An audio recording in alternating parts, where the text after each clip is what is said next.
Dinesh, we're going to start with you. You and I, Dinesh, have talked about this before regarding Mr. Vindman and others like him who find themselves they can't stand the fact that I guess they're not sitting in the Oval Office.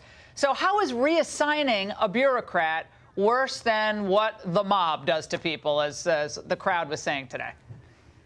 Well, I remember distinctly from The Godfather that when Frank Pentangeli was part of a coup against the boss, he expected recriminations. He didn't think that he could try to take the big guy out and not expect there to be any consequences. Now, the thing about Vindman is that Vindman was, if we can step back from this and look at it, he was part of an attempted sort of palace coup. The coup was mounted from the outside by the House. But what strikes me from the beginning is how impeachment was essentially power-driven. The Democrats had the majority in the House. They voted impeachment. The Republicans had the majority in the Senate. They voted it down. So Vindman was part of the inside operation working with these outsiders to overthrow the president. The plot failed. The plot was defeated. And now Trump wants to clean house. If you want to call it payback, I say it's very necessary payback.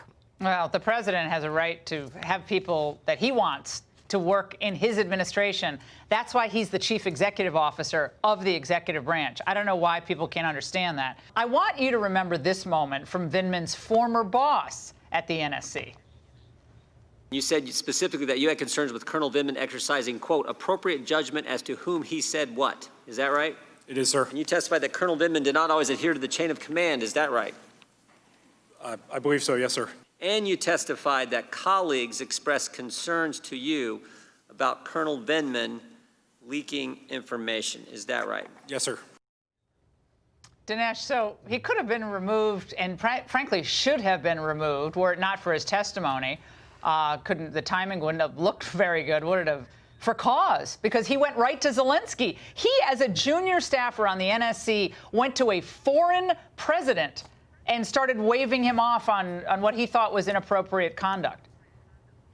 Vindman was actually telling the Ukrainians that they could ignore what Trump was saying and indicating on the grounds that Trump was somehow contradicting U.S. policies. Think about this. According to Vindman, there's this thing called U.S. policy that he, Vindman, is the spokesman for, and Trump is sort of out of sync. He's marching out of tune. In reality, Trump makes policy. Vindman should be advising Trump. If Vindman disagrees with Trump, he should tell Trump. So this is a rogue officer, and no wonder he became such a useful idiot for impeachment, because after all, this was a guy that he always thought that he knew better than the president. Two great guests on a fantastic week and Friday night. Gentlemen, thank both of you.